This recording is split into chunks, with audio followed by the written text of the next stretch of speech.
far we have seen the six reasons, six factors that impact our attention. The seventh one, for me, the seventh one was um, really a eye opener because this was one of the perspectives that I have never thought about. So this was like a completely new perspective for me, and I found compared to all other factors, this one was the factor that I was unaware of. The author talks about the rise of cruel optimism, which means that there is too much emphasis being given to individuals' ability to make changes, to make sure that he's able to focus or to improve his attention. This is where he interviews with this author, Neer Eyal. He has written these two books, Hooked and Indistractable. Hooked is a book. It is actually sort of like a guide or a must read book for all the product managers and designers and developers in the software industry. So, the book Hooked talks about how to build habit forming products. Um, so it shares a lot of behavioral perspectives and hacks and uh, tricks to cultivate habits from the perspective of digital use. This was his first book, and then he followed it up with his next book called Indistractable, where it is more about um, how to, whatever he has taught as a professional, from his personal life experiences, how to stay away from such distractions and how to become not affected by distractions. So it is quite contradictory if you see his the topic that he has selected for his books. In Indistractable, he talks mainly about what are the sort of personal changes that one can do. And The author, Johann, he says that the changes that Neer Hial has prescribed in Indistractable, it is more of like, fragile little personal interventions like disable notifications, all those small things that one can do to keep away from distractions. And He also claims that the attention problems and our need to seek distractions, these all come from our internal triggers. So there is something that is internally bothering us, and that is why we are seeking out distractions. So look into our internal triggers. So it is more of an individual effort, right? And I see that this is something that I'm sure most of us would have experienced, where whenever we want to correct a habit or whenever we want to inculcate a new habit, we always look at what is it that we can do from our effort, right? That is the only immediate thing that one can do, isn't it? Um, but cruel optimism means that you take a really big problem with deep causes in our culture. So here he talks about health issues like obesity, mental health issues like depression or addiction, and you take such big problems, but you try to offer a simplistic individual solution, saying that yes, this problem can be solved. It is only because of you. It is only because of your motivation or lack of it, right? So now we only look at from an individual perspective, but we don't look at the collective or the systemic perspective. This is very true even when you think about uh, consuming packaged or junk foods. it, if we think it is only an individual change, then is it applicable for everybody to make that change, right? This is something that we need to think deeper, and that is why I felt this topic of cruel optimism, it felt quite an eye-opening aspect for me. So when we are not able to make those changes, we end up blaming ourselves, right? We get into this victim blaming mode. We think that the problem isn't in the system, but the problem is in our own self. So this is how cruel optimism can become ineffective, and it takes for granted that we will not be able to change the system that is wrecking our attention. So we'll have to mainly focus on our individual selves. So he says that when we have to practice individual restraint alone in an environment where there is no change that is happening, then it is not sustainable for long. So, as an alternative, he promotes what is called as the authentic optimism, where we understand the collective barriers and we form together groups to solve or dismantle those barriers step by step. So, it is a collective effort as a society that we need to take up rather than focusing more on individual changes. So again, this topic I think requires a lot more coverage, not just from the perspective of attention, but even from all the various other issues that are currently that we are currently grappling with. The eighth factor is the surge in stress. So, whenever we are stressful, whenever we feel insecure, we will not be able to pay attention. So, the first criteria to pay attention is you need to feel safe and secure. If you are in a dangerous environment, um, we will not be able to focus on a single aspect. Our natural tendency is to become vigilant about our surroundings. We will want to be able to look for cues for danger around. So we can't be having selective attention, and that will risk our lives. So only when we feel safe and secure, we will be able to selectively focus on certain things. So we saw that in the Scattered Minds book, that when children grow up in stressful environments, they will not be able to pay attention. And this is equally applicable for adults as well, where when they are working in a stressful environment, then it is very hard for them to pay attention. Um, and this aspect of vigilance, where we feel unsafe and we are looking for cues for danger, that can sometimes lead us into a state of hypervigilance or anxiety. And that is when we don't feel safe, and we are noticing that there is a rise in insomnia. um, the author also talks about certain experiments where when people receive a basic income, then their ability to focus improved significantly. When there are no financial insecurities to fulfill their basic needs, then their ability to focus will improve. So a more stressed society will be less able to resist distractions. And that is what we have been seeing, where, especially during the pandemic times, when we were more stressed, we were feeling more insecure, we were reaching out to distractions more frequently, isn't it? So, a more stressed society will be less able to resist distractions. This is a very important point to remember. And uh, in terms of our work hours, as the work hours increase, people are getting more distracted and they are becoming less productive. He says that working better doesn't mean that it cannot, working more doesn't mean that people are working better. Again, this point in itself requires a lot more coverage, because I strongly feel that tracking productivity by the number of hours doesn't mean that people are actually productive or people are actually contributing.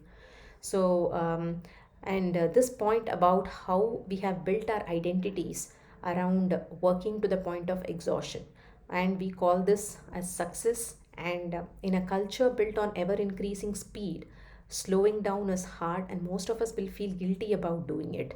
How true, isn't it? Where we wear it on our sleeves, saying that, yes, I am busy. If I am busy, I am successful. If I am exhausted, if I'm burnt out, then I'm successful, right? So these are the sort of subtle messages that have come into our mindset. and that contributes to increase in stress, and that affects our ability to be productive, affects our ability to focus, and more. The ninth factor is about diets. Here he talks about how uh, sustained attention is a physical activity, and that requires our brain to receive certain nutrients. And if we deprive our body of the nutrients, then our ability to pay attention will be disrupted. So, when we deprive of the nutrients, then our brains, especially for children, brains will not develop and function fully. They will not reach the milestones that are required. So he talks more about the importance of nutrition. He also talks about not just um, including the right nutrients, but also removing the chemicals that act on our brain like drugs. He talks about blood sugar spikes and crashes that we frequently experience throughout the day, and that sort of makes us feel very depleted of any energy, and we are not able to focus. And just like how the attention economy industries focused on attention economy figure out different ways, figure out our vulnerabilities to um, target our weaknesses and thereby influence our behavior. Similarly, the food industry has been finding ways to target our primitive pleasure centers so that there is addiction, there is craving created, right?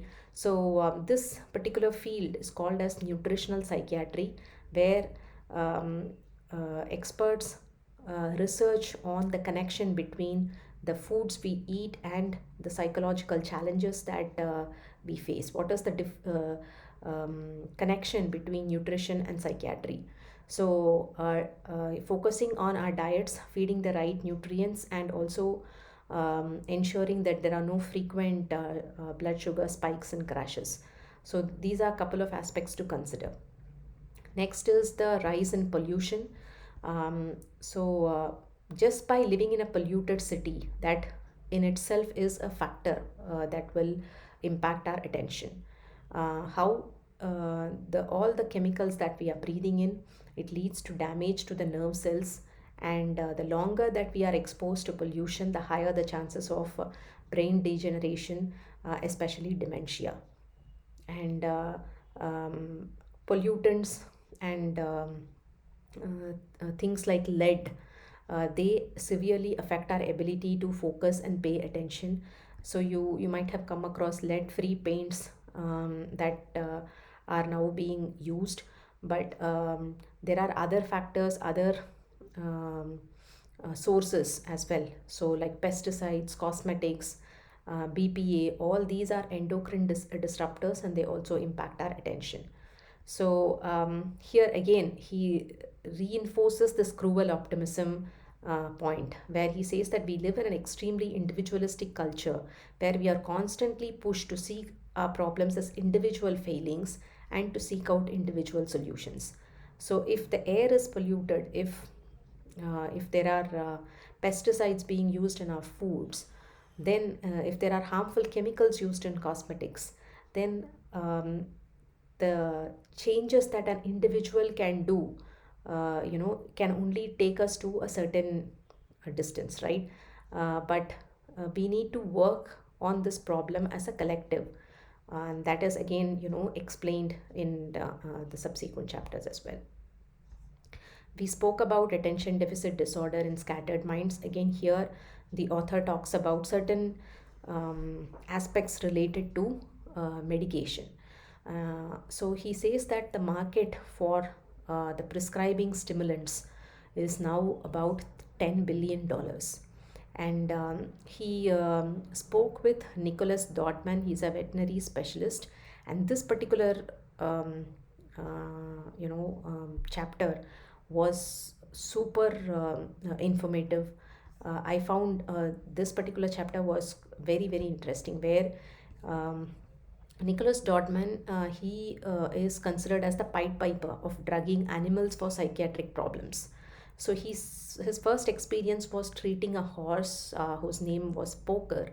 So Poker was into this habit of cribbing. Cribbing means it grasps the teeth on any hard solid surface and it keeps grunting hard.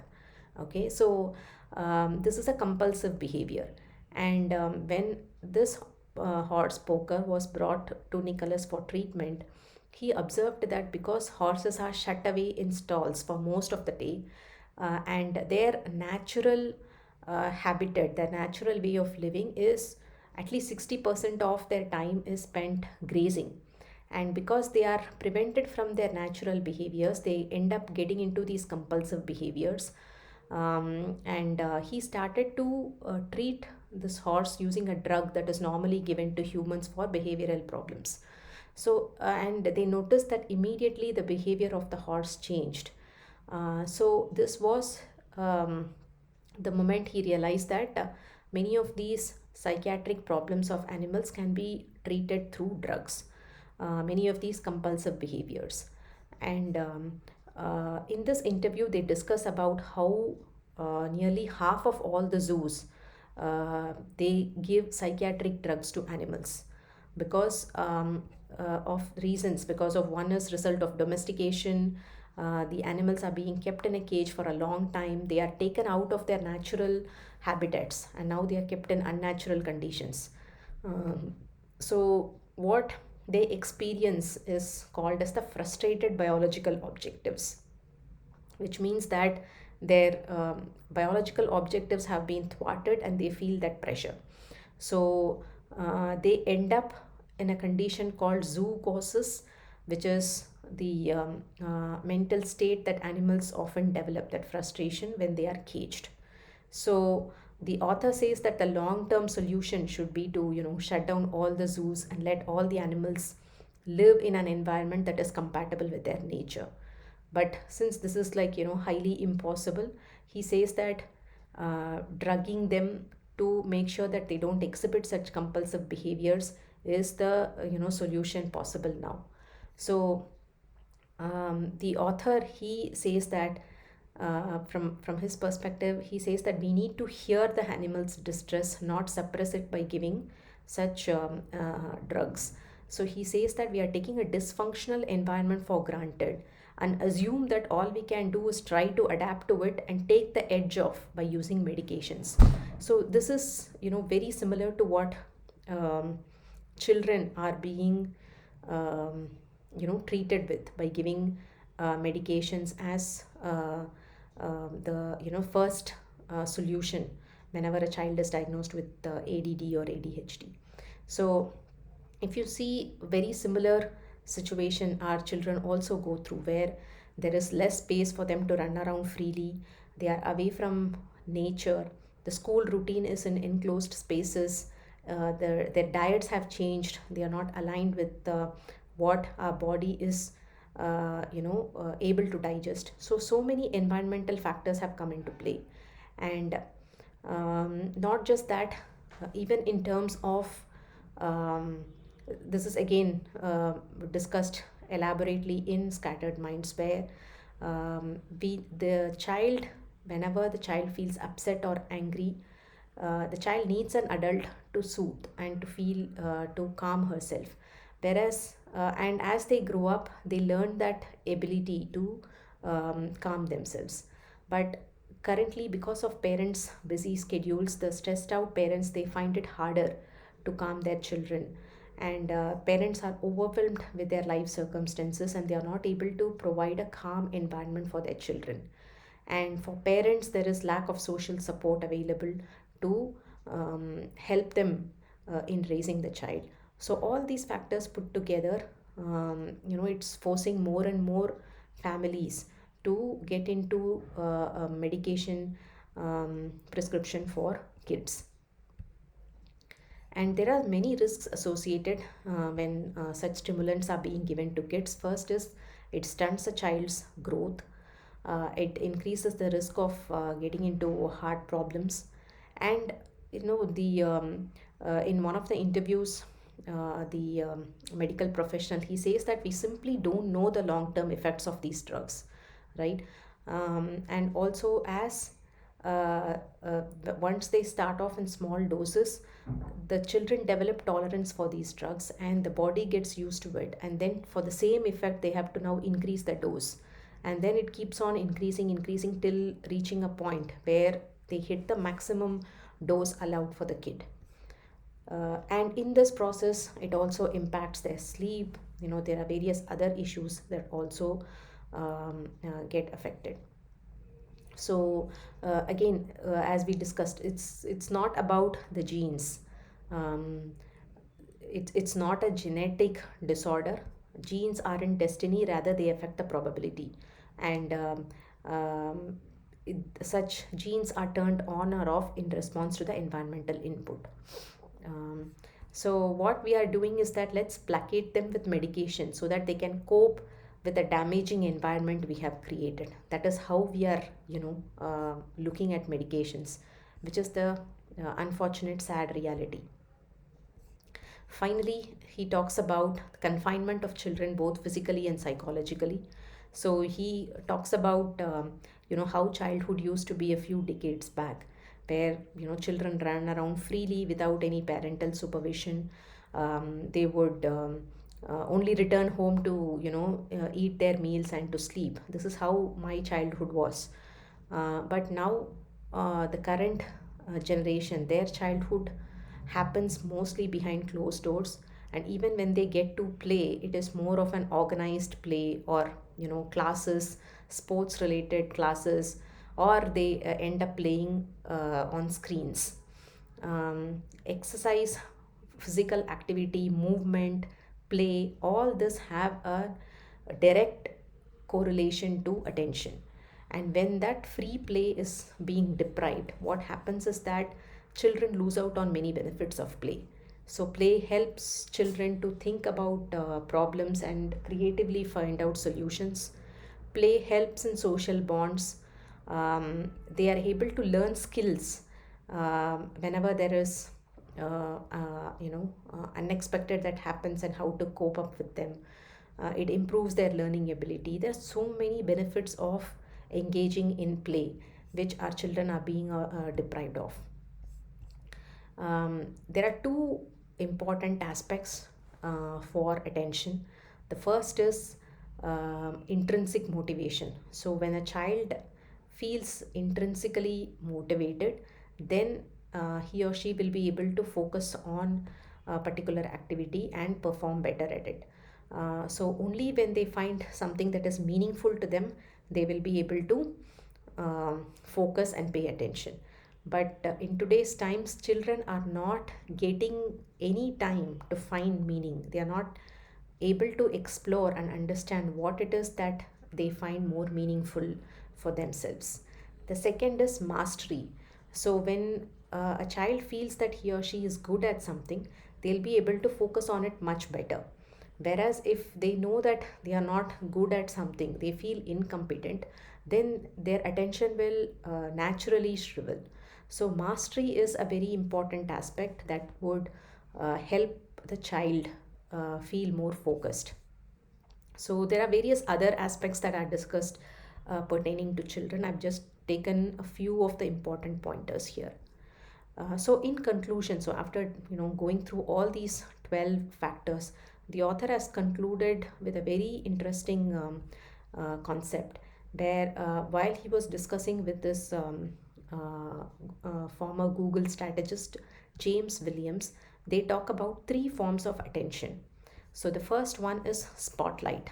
Spotlight is where you are narrowing down your focus to one thing, right? You're completely giving your attention to one thing. That is called the spotlight focus. The second is the starlight focus, where you are working on your longer term goals or projects, which could involve building a business, writing a book, losing weight, right? All these are long term goals or projects that you will be working on. The third is the daylight. Third form of attention is called as the daylight. Daylight, it helps you to identify what your long term goals are in the first place. So why do you even have to write a book? Why do you even have to start a business, right? That why part of it that clarity comes to you when you have this daylight focus. It requires ability to reflect, it requires ability to introspect, think, um, and understand yourself better. So right now you're not able to figure out who you are, what you want to do, where you want to go, right? All those thoughts are not, we are not investing enough time in those aspects, and that's why many of us feel lost, because we don't have this daylight attention. So the author says that we don't have the mental space to create a story about who we are. So losing your daylight is like the deepest form of distraction.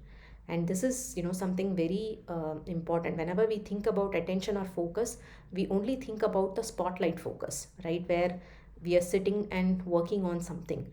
But these other two aspects of attention are equally important, where we are working on a long term goal, which requires sustained effort over a period of time.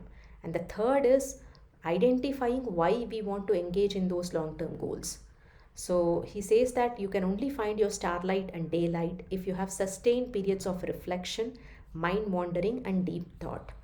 And now, the attention crisis that we are currently going through, it impacts all these three types of focus.